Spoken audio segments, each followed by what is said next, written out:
Morreu no Hospital Geral de Bom Sucesso um homem com apendicite. O frentista Paulo Roberto Passos Leite, de 56 anos, recebeu o diagnóstico de apendicite há um mês. Mas a cirurgia que deveria ter acontecido logo de emergência demorou e ele não resistiu.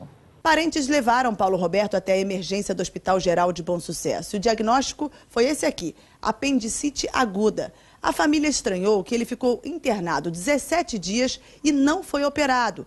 A ministra do Planejamento, Miriam Belchior, chegou agora há pouco a São Paulo para fazer um check-up no Hospital Sírio-Libanês. Ela já tinha exames agendados, mas acabou antecipando a vinda porque mais cedo sentiu-se mal com problemas de pressão. Para você que tem plano de saúde ou está pensando em fazer um plano de saúde, fique atento nessa reportagem. Você vai ver muitos casos de pessoas que fazem um sacrifício para pagar o seu plano e na hora que precisam tem que enfrentar uma longa espera para conseguir cirurgias, para conseguir atendimentos que são de urgência e às vezes precisam até entrar na justiça.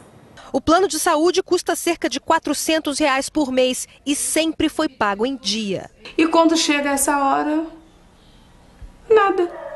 Você fica nessa via cruz, você não sabe o que você faz, não sabe aonde pede socorro. O ministro da Agricultura, Mendes Ribeiro, voltou a ser internado ontem no Hospital Sírio-Libanês, em São Paulo, com dores de cabeça. A Secretaria de Saúde confirmou a morte de um bebê prematuro no Agarram à espera de vaga na UTI neonatal. Como você disse, a Secretaria de Saúde confirmou a morte do bebê, mas disse que o Hospital da Zanorte ele não é referência para tratar esses bebês, né, que precisam de cuidados especiais. A gente se pergunta até quando que a população de Brasília vai sofrer esse tipo de situação, né? Será que até quando um governante, por exemplo, passar pela mesma situação que essas famílias? Fica a pergunta, né? Aqui no Brasil, o ex-presidente Lula recebeu alta hoje no Hospital Sírio-Libanês, em São Paulo. Lula fez a última sessão de radioterapia contra um câncer na laringe e, por recomendação médica, deverá ficar de repouso. Não foi feita essa cirurgia. O que aconteceu? Qual é o problema com o seu plano de saúde? O médico pediu um material e a Unimed não libera esse material para cirurgia, quer liberar um material inferior. Meu médico já fez um relatório do porquê que ele não vai usar o inferior, que provavelmente futuramente eu vou ter que fazer uma nova cirurgia. Drama parecido vivido por Glaudson. Com um catéter no rim, correndo risco de morrer, ele teve a cirurgia para a retirada de um cálculo renal negada pelo plano de saúde. Em Santa Maria, um bebê recém-nascido também morreu no domingo, esperando para ser internado em uma UTI. Estas fotos foram feitas pelo pai de João Paulo. O bebê nasceu com 8 meses de gestação, 47 centímetros e pesava quase 2,5 kg. Era o segundo filho do casal, mas morreu pouco mais de 24 horas após o parto. Por causa de um médico, como já tinha arrumado a UTI, arrumado o carro, só por falta de um médico para levar a criança.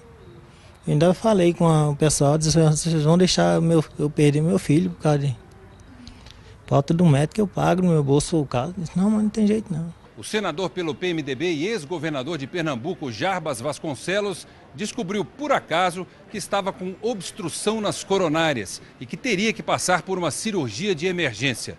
O procedimento começou pouco depois das 2 da tarde. Eu conversei com o cirurgião, Dr. Fábio Jatene, que me disse que ia tentar resolver o problema do senador com a instalação de 2 pontes de mamária. Médicos do Hospital Albert Einstein, em São Paulo, usaram um robô para fazer uma cirurgia de ponte de mamária sem abrir o tórax do paciente. Foi a primeira desse tipo na América Latina. A operação foi feita com 4 furos, sem cortes e comandada a 1 metro de distância. Com essa técnica menos agressiva, a recuperação cai de 2 meses para 10 dias. Quem paga o preço é nós. No Hospital da Ceilândia, a paciente que virou à noite na sala de espera disse que à tarde foi atendida assim na recepção. Se você quiser ortopedia, vai no hospital de particular que você vai ser atendido. Estamos de volta com a história muito triste e revoltante da morte de um bebê de 1 ano e 2 meses, o Enzo, que sofria de pneumonia, precisava de uma vaga numa UTI. A família tinha plano de saúde, mas mesmo assim não conseguiu internação. Eles precisaram recorrer à justiça. A justiça deu uma liminar determinando que ele fosse internado, mas por conta de toda a demora, o bebezinho não resistiu e morreu. Enzo, de 1 ano e 2 meses, morreu de infecção generalizada no dia 28 de março. Foram 5 dias no Hospital das Clínicas de Niterói.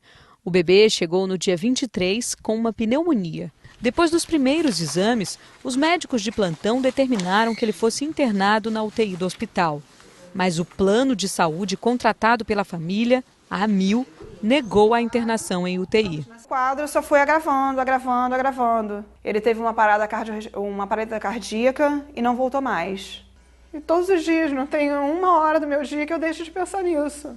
E olha só, outra situação absurda. Mesmo depois da morte do Enzo, os boletos de cobrança da Amil continuaram chegando. Olha aí, chegaram ainda em abril e em maio, você vai ver nas imagens, olha.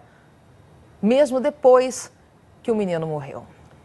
O presidente do Senado, José Sarney, foi transferido hoje da UTI para uma unidade semi-intensiva aqui do Hospital Sírio-Libanês, em São Paulo. Morreu no Instituto de Cardiologia o bebê que havia esperado 3 dias por uma cirurgia. No cemitério Campo da Esperança, a revolta da família.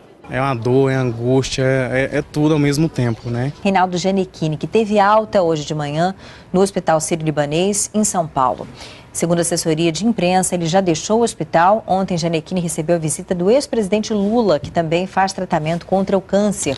Em Santa Bárbara do Oeste, pacientes esperam por uma vaga na internação. Hoje, pelo menos 13 pessoas estavam nos 2 prontos-socorros da cidade aguardando transferência. E a nossa equipe flagrou durante a tarde essa espera que nem sempre acontece em um local adequado. O cantor Pedro Leonardo teve alta do hospital hoje em São Paulo. Os médicos dizem que a recuperação foi extraordinária e que ele vai voltar a cantar. O hospital parou para ver o que 2 meses e meio atrás parecia muito difícil. Sentado numa cadeira de rodas, Pedro Leonardo surgiu sorridente, vitorioso. Os médicos aqui do hospital explicaram que a recuperação de Pedro Leonardo foi bem sucedida porque ele é jovem e porque logo depois do acidente ele foi muito bem atendido, tanto em Itumbiara quanto em Goiânia, o que possibilitou a transferência dele aqui para São Paulo. Revoltado, o pai do bebê deu queixa contra a maternidade Marlene Teixeira na delegacia, alegando falta de atendimento. E contou que a mulher, Mabile de Araújo, está bastante abalada com a morte da filha. Reclamando o filho dela até agora lá. Cadê que ele tirou o neném? Todo dia você vê um descaso desse aqui, ó. Ninguém aguenta isso aqui mais não. Pelo amor de Deus, alguém ajuda nós, porque ninguém aguenta isso aqui mais não. Uma falta de respeito à vida. Falta de respeito à vida, falta de respeito com o ser humano.